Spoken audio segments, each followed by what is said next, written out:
Hello everyone, myself MS Sanmati, Assistant Professor, Department of Commerce, GFGC Sargur. Today in this video, I'll be dealing with machine hour rate. So machine hour ರೇಟನ್ನು ಹೇಗೆ calculate ಮಾಡೋದು ಅಂತ ಹೇಳಿ ಇವತ್ತಿನ ಈ ವಿಡಿಯೋದಲ್ಲಿ ನಾನು ನಿಮಗೆ ಹೇಳ್ತಾ ಇದ್ದೀನಿ. ಈ ಮೆಷಿನಾರ್ ರೇಟ್ ಅಂತ ಹೇಳಿದ್ರೆ we call it as the cost of running a machine per hour. ಒಂದು ಮೆಷಿನನ್ನು 1 ಅವರಿಗೆ ರನ್ ಮಾಡೋಕ್ಕೆ ಆಗುವಂಥ ಎಕ್ಸ್ಪೆನ್ಸಸ್ ಅಥವಾ ಅದಕ್ಕೆ ತಗಲುವಂಥ ವೆಚ್ಚನ ನಾವು ಮೆಷಿನಾರ್ ರೇಟ್ ಅಂತ ಕರಿತೀವಿ. So this machine hour rate is the cost of running a machine per hour. 1 ಅವರಿಗೆ ನಾವು ಆ ಮಷೀನನ್ನು ರನ್ ಮಾಡೋದಕ್ಕೆ ಎಷ್ಟು ಎಕ್ಸ್ಪೆನ್ಸಸ್ ಆಗ್ಬೋದು ಅಂತ ಕ್ಯಾಲ್ಕುಲೇಟ್ ಮಾಡೋದನ್ನು ನಾವು ಮೆಷಿನಾರ್ ರೇಟ್ ಅಂತ ಹೇಳ್ತೀವಿ. ಆ್ಯಂಡ್ ಮೋಸ್ಟ್ಲಿ ಈ ಮೆಷಿನಾರ್ ರೇಟ್ಸನ್ನು ನಾವು ಎಲ್ಲಿ ಕ್ಯಾಲ್ಕುಲೇಷನ್ಗೆ ಯೂಸ್ ಮಾಡ್ತೀವಿ ಅಂತ ಹೇಳಿದ್ರೆ in those industries where machinery is predominantly used. ಮೆಷಿನರಿನ ಎಲ್ಲಿ ಜಾಸ್ತಿ ಯೂಸ್ ಮಾಡಿರ್ತಾರೆ ಅಂಥ ಆರ್ಗನೈಸೇಷನ್ಸ್ ಆಗಿರ್ಬೋದು, ಅಥವಾ where the manual labour is very less, ಅಥವಾ ಮ್ಯಾನ್ಯುಯಲ್ ಲೇಬರ್ನ ಕಡಿಮೆ ಯೂಸ್ ಮಾಡೋ ಅಂಥ ಆರ್ಗನೈಸೇಷನ್ಸ್ ಏನಿರುತ್ತೆ, ಇಂಡಸ್ಟ್ರೀಸ್ ಏನಿರುತ್ತೆ, ಅಲ್ಲಿ ನಾವು ಈ ಮೆಷಿನಾರ್ ರೇಟ್ಸನ್ನು ಕ್ಯಾಲ್ಕುಲೇಟ್ ಮಾಡ್ತೀವಿ. ಏನಕ್ಕೋಸ್ಕರ ಮೆಷಿನಾರ್ ರೇಟ್ಸ್ನ ಕ್ಯಾಲ್ಕುಲೇಟ್ ಮಾಡಬೇಕು ಅಂತ ಹೇಳಿದ್ರೆ, ಈ ಮೆಷಿನಾರ್ ರೇಟ್ಸನ್ನು ಕ್ಯಾಲ್ಕುಲೇಟ್ ಮಾಡೋದ್ರಿಂದ rather than finding the expenses of the whole department, ಒಂದು ಇಡೀ ಡಿಪಾರ್ಟ್ಮೆಂಟ್ ಎಕ್ಸ್ಪೆನ್ಸಸ್ ಏನು ಅಂತ ತಿಳ್ಕೊಳ್ಳೋದಕ್ಕಿಂತ ಒಂದು ಮೆಷಿನಲ್ಲಿ ಎಕ್ಸ್ಪೆನ್ಸಸ್ ಎಷ್ಟಾಗ್ತದೆ, so where all we can reduce the expenses or ಯಾವುದಕ್ಕೆ ನಾವು ಎಕ್ಸ್ಪೆನ್ಸಸ್ನ ಇನ್ನೂ ಅಲೋಕೇಟ್ ಮಾಡ್ಬೋದು, ಈ ಅಲೋಕೇಶನನ್ನು ತಿಳ್ಕೊಳ್ಳೋದಕ್ಕೋಸ್ಕರ ಈ ಮೆಷಿನಾರ್ ರೇಟ್ ಫಾರ್ ಒನ್ ಮಷಿನ್ನ ನಾವು ತಿಳ್ಕೊಳ್ಳೋದು ತುಂಬ ನಮಗೆ ಸಹಾಯ ಆಗುತ್ತೆ in the organisation. So therefore it is normally calculated in the organisations where machine is predominantly use, machinery ಜಾಸ್ತಿ ಯೂಸ್ ಮಾಡುವಂಥ ಕಡೆ, ಮತ್ತು ವೇರ್ ಓವರ್ ಹೆಡ್ಗೆ ಅಲೋಕೇಶನ್ ಮಾಡುವಾಗ ಅಥವಾ ಎಕ್ಸ್ಪೆನ್ಸಸ್ನ ನಾವು ಅಲೋಕೇಶನ್ ಮಾಡುವಾಗ we are allocating on the working hours of the machine. ಎಷ್ಟು hours work ಮಾಡಿರುತ್ತೆ ಮೆಷಿನು, ಅಷ್ಟು ಅವರ್ಸ್ಗೆ ಮಾತ್ರ ನಾವು ಎಕ್ಸ್ಪೆನ್ಸಸ್ ಆಫ್ ದ ಮೆಷಿನನ್ನು ಫೈಂಡ್ ಔಟ್ ಮಾಡೋದಕ್ಕೆ ಯೂಸ್ ಮಾಡ್ತೀವಿ ಅಂತ ಹೇಳ್ತೀವಿ. ಸೊ ಈ ಮೆಷಿನಾರ್ ರೇಟನ್ನು ನಾವು ಕ್ಯಾಲ್ಕುಲೇಟ್ ಮಾಡೋಕ್ಕೆ normally we will be dividing the total running expenses of the machine during a particular period. One ಪೀರಿಯಡ್ನಲ್ಲಿ, ಇನ್ ಅ ಪ್ರೀ ಡಿಟರ್ಮೈನ್ಡ್ ಪೀರಿಯಡ್ನಲ್ಲಿ ಎಷ್ಟು ಎಕ್ಸ್ಪೆನ್ಸಸ್ ಆಗಿರುತ್ತೆ. So running expenses it includes both the fixed expenses as well as the variable expenses. So ಎಷ್ಟು expenses include ಆಗಿರುತ್ತೆ, total expenses in a particular period, ಒಂದು ಪೀರಿಯಡ್ನಲ್ಲಿ ಅಥವಾ ನಾವು ಹೇಳಿರುವಂಥ ಪೀರಿಯಡ್ನಲ್ಲಿ ಎಷ್ಟು ಯೂಸ್ ಮಾಡಿರ್ತೀವಿ ಅದರ ಬೇಸಿಸ್ ಮೇಲೆ ನಾವು ಇಲ್ಲಿ ಮೆಷಿನಾರ್ ರೇಟ್ನ ಕ್ಯಾಲ್ಕುಲೇಟ್ ಮಾಡ್ತೀವಿ ಅಂತ ಹೇಳ್ತೀವಿ. ಸೊ ದಿಸ್ ಮೆಷಿನಾರ್ ರೇಟನ್ನು ಕ್ಯಾಲ್ಕುಲೇಟ್ ಮಾಡಬೇಕು ಅಂತ ಹೇಳಿದ್ರೆ we have to find out the cost of running a machine per hour. 1 ಅವರಿಗೆ ಒಂದು ಮಷೀನನ್ನು ರನ್ ಮಾಡೋದಕ್ಕೆ ನಮಗೆ ಎಷ್ಟು ಎಕ್ಸ್ಪೆನ್ಸಸ್ ಆಗಿದೆ ಅಂತ ಫೈಂಡ್ ಔಟ್ ಮಾಡೋದನ್ನು ನಾವೇನಂತ ಕರಿತೀವಿ, ಮೆಷಿನಾರ್ ರೇಟ್ ಅಂತ ಕರಿತೀವಿ. ಸೊ ದಿಸ್ ಮೆಷಿನಾರ್ ರೇಟನ್ನು ಕ್ಯಾಲ್ಕುಲೇಟ್ ಮಾಡೋದಕ್ಕೆ we have a simple format ಅನ್ನೋದಕ್ಕಿಂತ we can say that some format that has been derived, ಸುಮ್ಮನೆ ಹಾಗೆ ಮಾಡ್ಕೊಂಡಿರೋ ಥರ.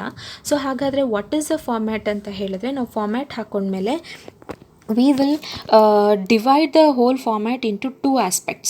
One is called as the standing charges and the other one is called as the variable charges. Standing charges anta helidre those charges which are fixed, so per year ge athwa per month ge fixed agirutte. The charges here do not vary according to the level of production. ನಾವು ಎಷ್ಟು production ಮಾಡ್ತೀವಿ ಅದ್ರ basis ಮೇಲೆ ಇಲ್ಲಿ ನಮಗೆ vary ಆಗೋದಿಲ್ಲ. So they are called as standing charges are also called as fixed charges ಅಂತನಾದ್ರೂ ಕರಿಬೋದು ಅಥವಾ ಸ್ಟ್ಯಾಂಡಿಂಗ್ ಚಾರ್ಜಸ್ ಅಂತನಾದರೂ ನಾವು ಕರಿತೀವಿ. ಸೊ ಈ ಸ್ಟ್ಯಾಂಡಿಂಗ್ ಚಾರ್ಜಸ್ ಅಲ್ಲಿ ಏನೇನು ಬರುತ್ತೆ, ನಮಗೆ ರೆಂಟ್ ಆ್ಯಂಡ್ ಟ್ಯಾಕ್ಸಸ್ ಬರುತ್ತೆ. Rent it cannot change, monthly rent ಅಂತೂ ಫಿಕ್ಸ್ಡೇ ಇರುತ್ತೆ. ನಾವು ವರ್ಕ್ ಮಾಡಿರೋದು only 1 week in a month, so ಹಾಗಾಗಿ ನಾವು ಬರೀ 1 ವೀಕ್ದು ರೆಂಟ್ ಕೊಡ್ತೀವಿ ಅಂತ ಹೇಳಿದ್ರೆ that will not be acceptable. So ಹಾಗಾಗಿ rent and taxes are fixed. Next lighting and heating charges will also be fixed. So ಅದು ಕೂಡ ಫಿಕ್ಸ್ಡ್ ಆಗಿರುತ್ತೆ. ಮತ್ತು salary that is given to the employees ಬರುತ್ತೆ. ಮತ್ತು ಇನ್ಶೂರೆನ್ಸ್ ಪರ್ ಆ್ಯನಮ್ ಆಗಿರ್ಬೋದು, quarterly ಆಗಿರ್ಬೋದು ಅಥವಾ ಪರ್ ಮಂತ್ ಇರ್ಬೋದು, it will be fixed depending upon the adjustments given in the problem, but still salary will be fixed, ಅದು change ಆಗಲ್ಲ. Next insurance ಆಯಿತು. ಆಮೇಲೆ insurance based on half yearly, quarterly annually ಆ ಥರ ಇರುತ್ತೆ. So even insurance amount will be fixed. Any labour welfare expenses fixed ಇದ್ದರೆ ಅದು fixed ಆಗಿರುತ್ತೆ. ಆಮೇಲೆ lubricating oil and consumable stores ಇದ್ದರೆ, ಅದರ್ ಕ್ಲೀನಿಂಗ್ ಮೆಟೀರಿಯಲ್ಸ್ ಇದ್ದರೆ, this are all the fixed charges. So ಈ ಫಿಕ್ಸ್ಡ್ ಚಾರ್ಜಸ್ನ ಏನು ಮಾಡ್ತೀವಿ ಅಂತ ಹೇಳಿದ್ರೆ, as it is given we will calculate the total. Out of that we will find out the early charges. ಅಂದರೆ first standing expenses ಅಥವಾ standing charges ಏನಿರುತ್ತೆ ಅದನ್ನೆಲ್ಲನೂ consolidate ಮಾಡ್ಕೊಳ್ತೀವಿ. Consolidate ಅಂತ ಹೇಳಿದ್ರೆ, ಈಗ ಫಾರ್ ಎಕ್ಸಾಂಪಲ್ ನಾವು ರೆಂಟ್ ಆ್ಯಂಡ್ ರೇಟ್ಸ್ನ ಆ್ಯನ್ಯುವಲಿ ಅಂತ ತೊಗೊಂಡ್ರೆ ಬೇರೆ ಎಲ್ಲದನ್ನು ಕೂಡ ನಾವು ಆ್ಯನ್ಯುವಲಿ ಕನ್ವರ್ಟ್ ಮಾಡ್ಕೊಳ್ತೀವಿ. ಅಥವಾ ರೆಂಟ್ ಆ್ಯಂಡ್ ರೇಟ್ಸ್ನ ಪರ್ ಮಂತ್ ತೊಗೊಂಡ್ರೆ ಇನ್ನೆಲ್ಲನೂ ಪರ್ ಮಂತಾಗಿ ತೊಗೊಳ್ತೀವಿ. ಸೊ ಆ ಥರ ಕನ್ಸಾಲಿಡೇಟ್ ಮಾಡಿ ಆದಮೇಲೆ ಆರ್ಲಿ ಚಾರ್ಜಸ್ನ ಫೈಂಡ್ ಔಟ್ ಮಾಡ್ತೀವಿ. ಆರ್ಲಿ ಚಾರ್ಜಸ್ ಹೇಗೆ ಫೈಂಡ್ ಔಟ್ ಮಾಡ್ತೀವಿ ಅಂತ ಹೇಳಿದ್ರೆ, ಇದೆಲ್ಲದ್ರದ್ದು total expenses divided by normal working hours. Normal working ಅವರ್ಸ್ನ ಬೇಸಿಸ್ ಮೇಲೆ ನಾವು ಇಲ್ಲಿ ಆರ್ಲಿ ಚಾರ್ಜಸ್ನ ಫೈಂಡ್ ಔಟ್ ಮಾಡ್ತೀವಿ. ಸೊ ದಿಸ್ ಟೋಟಲ್ ಎಕ್ಸ್ಪೆನ್ಸಸ್ ಏನು ಬಂದಿರುತ್ತೆ divided by normal working hours. So ಅದು ಮಾಡಿದಾಗ ನಮಗೇನಾಗುತ್ತೆ, ಇಲ್ಲಿ ಆರ್ಲಿ ಚಾರ್ಜಸ್ ಬರುತ್ತೆ. ನಾರ್ಮಲ್ ವರ್ಕಿಂಗ್ ಅವರ್ಸ್ಗೆ ನಮಗೆ 2 ಕಂಡೀಷನ್ ಇದೆ. ಸೊ ನಾರ್ಮಲ್ ವರ್ಕಿಂಗ್ ಅವರ್ಸ್ ಅಂತ ಹೇಳಿದಾಗ, this normal working hours will also be called as the productive hours ಅಂತ ಕರಿತೀವಿ. ಪ್ರೊಡಕ್ಟಿವ್ ಅವರ್ಸ್ ಅಂದರೆ where only the productive activity is done. ಇಲ್ಲಿ ಯಾವುದೇ ರೀತಿ ಅನ್ಪ್ರೊಡಕ್ಟಿವ್ ಆ್ಯಕ್ಟಿವಿಟೀಸ್ ಇರಲ್ಲ. ಅನ್ಪ್ರೊಡಕ್ಟಿವ್ ಆ್ಯಕ್ಟಿವಿಟೀಸ್ ಅಂದರೆ ಯಾವುದ್ಯಾವ್ದು ಬರುತ್ತೆ ನಮಗೆ? ಇಲ್ಲಿ ಅನ್ಪ್ರೊಡಕ್ಟಿವ್ ಆ್ಯಕ್ಟಿವಿಟೀಸ್ ಅಂತ ಹೇಳಿದಾಗ ಸೆಟ್ಟಿಂಗ್ ಅಪ್ ಟೈಮ್ ಬರ್ಬೋದು, ಅಥವಾ ಸೆಟ್ಟಿಂಗ್ ಅಪ್ ಟೈಮ್ ಅಂತ ಬಂದಿರುತ್ತೆ, ಅಥವಾ repairs and maintenance sometimes. So repairs and maintenance. So ಏನಾಗುತ್ತೆ ಅಂತ ಹೇಳಿದ್ರೆ, ನಮಗೆ ವರ್ಕಿಂಗ್ ಅವರ್ಸ್ ಕೊಟ್ಟಿರ್ತಾರೆ. ಆ ವರ್ಕಿಂಗ್ ಅವರ್ಸಲ್ಲಿ ಕೆಲವೊಮ್ಮೆ ಏನಾಗಿರುತ್ತೆ, ಪ್ರಾಬ್ಲಮ್ನಲ್ಲಿ some 100 hours or 200 hours is used for setting up ಅಂತ ಹೇಳ್ತಾರೆ.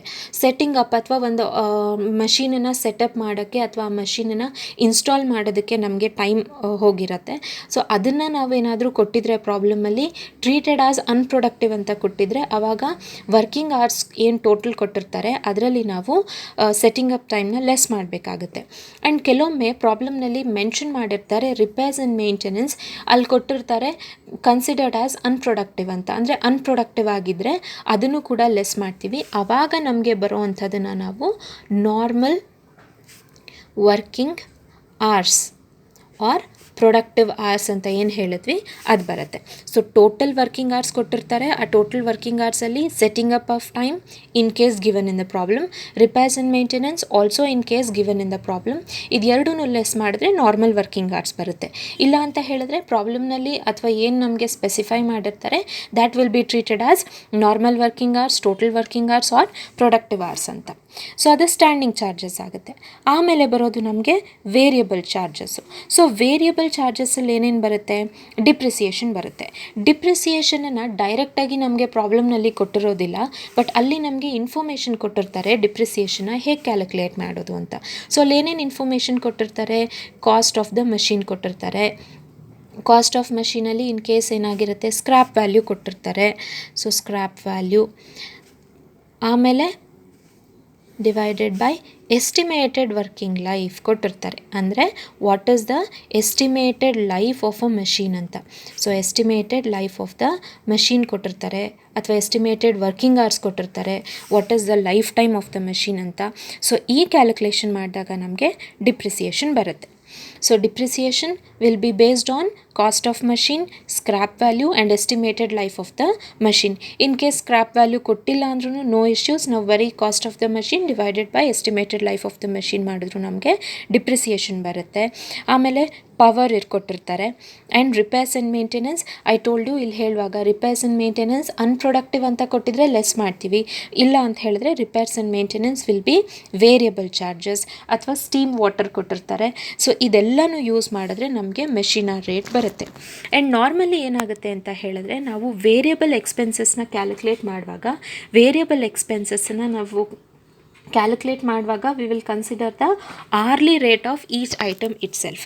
ಇಲ್ಲಿ ಹೇಗೆ ನಾವು ಫಸ್ಟ್ ಕ್ಯಾಲ್ಕುಲೇಟ್ ಮಾಡಿ ಆಮೇಲೆ ನಾರ್ಮಲ್ ವರ್ಕಿಂಗ್ ಅವರ್ಸಿಗೆ ಫಿಕ್ಸ್ಡ್ ಚಾರ್ಜಸ್ಸಿಗೆ ಮಾಡಿದ್ವಿ, ಆ ಥರದ ಬದಲು ಇಲ್ಲಿ ಪ್ರತಿ ಒಂದು ಐಟಮ್ಗೂ ನಾವು ವರ್ಕಿಂಗ್ ಅವರ್ಸ್ನ ಕನ್ಸಿಡರ್ ಮಾಡೇ per unit per machine calculate ಮಾಡಿರ್ತೀವಿ. ಸೊ ಇದು ನಮಗೆ ವೇರಿಯಬಲ್ ಚಾರ್ಜಸ್ ಬರುತ್ತೆ. So machine hour rate calculate ಮಾಡುವಾಗ 2 ಡಿವಿಷನ್ ಮಾಡ್ಕೋಬೇಕಾಗುತ್ತೆ, ಸ್ಟ್ಯಾಂಡಿಂಗ್ ಚಾರ್ಜಸ್, ವೇರಿಯಬಲ್ ಚಾರ್ಜಸ್. ಇದ್ರ ಬೇಸಿಸ್ ಮೇಲೆ ನಾವು ಮೆಷಿನ್ ಅವರ್ ರೇಟ್ನ ಕ್ಯಾಲ್ಕುಲೇಟ್ ಮಾಡ್ತೀವಿ. So this is how we calculate, or this is what is the basic of machine hour rate calculation. So in the next video we'll be dealing with one problem. Thank you.